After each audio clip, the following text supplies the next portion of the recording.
Donc pour présenter mon podcast, c'est un podcast qui, parle bien évidemment du travail des femmes, plus particulièrement du travail, domestique, au travers d'une famille monoparentale et donc pour aborder ce sujet, j'ai décidé de parler de ma grand-mère, Noémie Marie, une femme immigrée du Congo qui, à un moment donné dans sa vie, s'est retrouvée divorcée, a élevé ses 7 enfants seule, en France, pour cause de mon grand-père qui est finalement reparti au Congo. Et donc au travers le personnage de ma grand-mère, en fait, on y aborde vraiment ce dur combat, cette double peine auquel sont soumises nombreuses femmes en situation de famille monoparentale. Et donc tout ça sans pour autant délaisser la femme qu'elles sont. Le podcast en lui-même, ce qui est drôle, c'est que je fais partie d'un club débat dans mon lycée où justement on aborde cette question de la femme, qu'est-ce qu'être une femme, mais aussi les inégalités entre hommes et femmes. Et voilà, je me suis rendu compte à quel point ces conversations étaient très riches, très enrichissantes, et j'avais eu cette envie d'enregistrer justement ces conversations. Et par ailleurs, en fait, ce qui se passe, c'est qu'avec ma mère, on trouve par hasard justement ce concours, Une fois une voix, qui traite de la question du travail des femmes. Et donc à ce moment-là, je me suis dit que c'était pas un hasard, mais c'était plutôt le destin qui fait que fallait que j'y participe. Ensuite, ce qui est du sujet en lui-même, euh, en fait, c'est un peu une évidence d'avoir voulu parler de ma grand-mère parce que depuis que je suis petite, vraiment, ma grand-mère, je la vois comme une femme très forte. Même si une femme d'un petit gabarit de 1,58 m, elle dégage une aura incroyable. J'ai toujours été fière d'elle et donc je pense que quand on est fier de quelque chose, de quelqu'un en l'occurrence, on a envie de le montrer.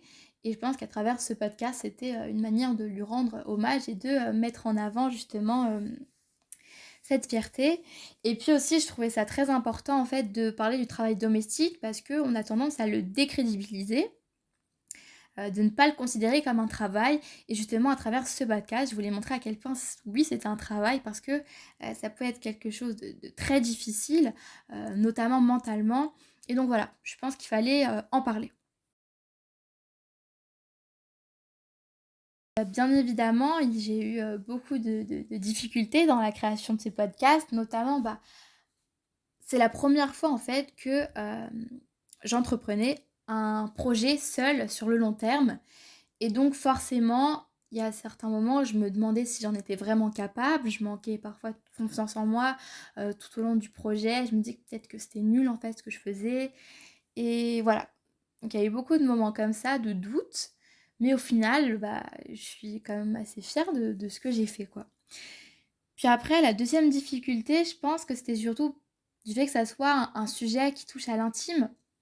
Et donc j'avais peur de poser certaines questions à ma mamie ou à mon père, à mes tantes, parce que la question de mon papy, par exemple, c'est quelque chose qui à la fois est présent dans notre famille, mais qui en même temps, voilà, on n'en parle qu'en surface. On va pas aborder vraiment les tréfonds de tout ce questionnement. Et là, justement, c'est ce que je faisais. J'abordais vraiment les tréfonds de toute cette problématique au sujet de mon grand-père. Donc voilà, c'était quelque chose qui était assez compliqué au début. Et puis au final, ma mamie, elle est très pipelette. Et elle a beaucoup, beaucoup parlé, tout comme mon père et mes tantes. Ça leur a fait beaucoup de bien, en fait, de un peu mettre des mots, justement, sur une absence et sur tous ces moments compliqués. Je pense que ça leur a fait du bien, au final. Donc voilà. Donc c'est une peur qui, après peut-être 5 heures d'enregistrement, est très vite partie. Il y a beaucoup de choses, hein. Donc déjà moi qui suis très pipelette, qui aime beaucoup beaucoup parler, hein, quand je rends des cours par exemple, je raconte tout de suite à ma mère tous mes sujets, enfin tous mes cours de philosophie, d'éco, de SES, de géopolitique, ou bien encore tous les sujets d'actualité, voilà, qui m'ont marqué dans la journée. Donc voilà, donc je suis quelqu'un de très pipelette et pour le coup, les rôles se sont inversés et j'ai beaucoup aimé justement être à l'écoute. Être à l'écoute, surtout, j'en découvrais davantage sur ma famille, hein. Moi, je connais que mon père et mes tantes à partir d'un instant T où je suis née et je connaissais pas le avant, en fait. Et donc, c'est hyper intéressant, justement, d'en connaître un peu plus sur ce qui s'était passé avant et d'en connaître un peu plus, justement, sur des personnes qui sont très proches de moi, en fait. Donc ça m'a beaucoup plu. Ce qui m'a beaucoup plu aussi, c'est le podcast en lui-même, qui défie un peu toutes les limites du temps parce que, voilà, la parole, c'est quelque chose qui, dès qu'on parle, au final, disparaît. Euh, et une parole peut être oubliée.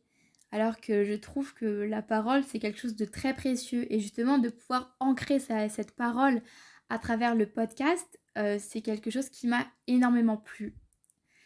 Voilà. Après aussi, ce qui m'a beaucoup plu dans le podcast, c'est que ça peut parler à tout le monde.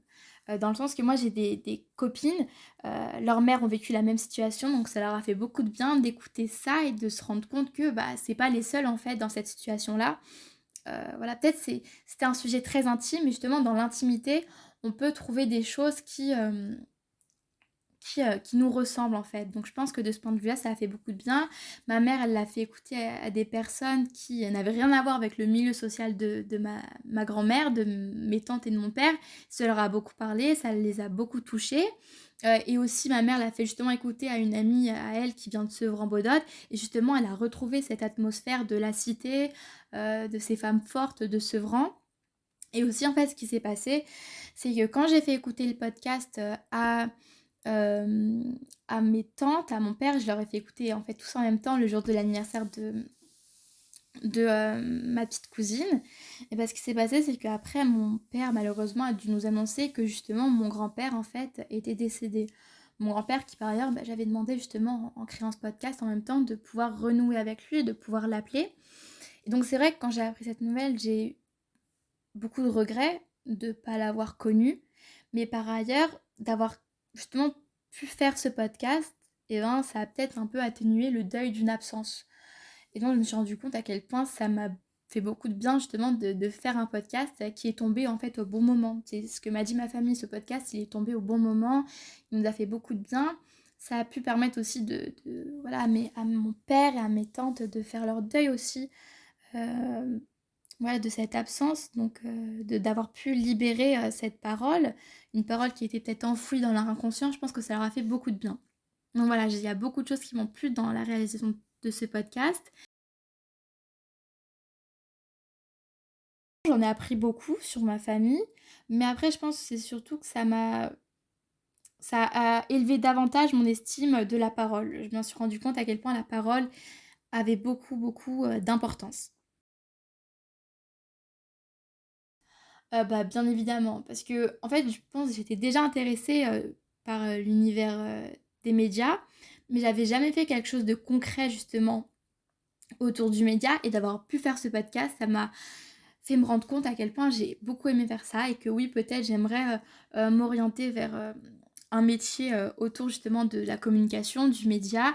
Et là, j'ai déjà plein d'autres sujets de podcast en tête, notamment parler de la question du métissage. Étant une fille métisse, j'ai beaucoup de questionnements autour de ce conflit identitaire, d'avoir affaire à deux cultures différentes, deux milieux sociaux différents. C'est quelque chose de très riche, mais qui à la fois peut porter où il y a certains conflits internes, parler aussi peut-être euh, de l'école, les inégalités d'accès à l'école, du monde du hip-hop. Enfin, il y a plein oui, d'idées de podcasts qui me viennent en tête et c'est quelque chose que je referai avec plaisir, en tout cas.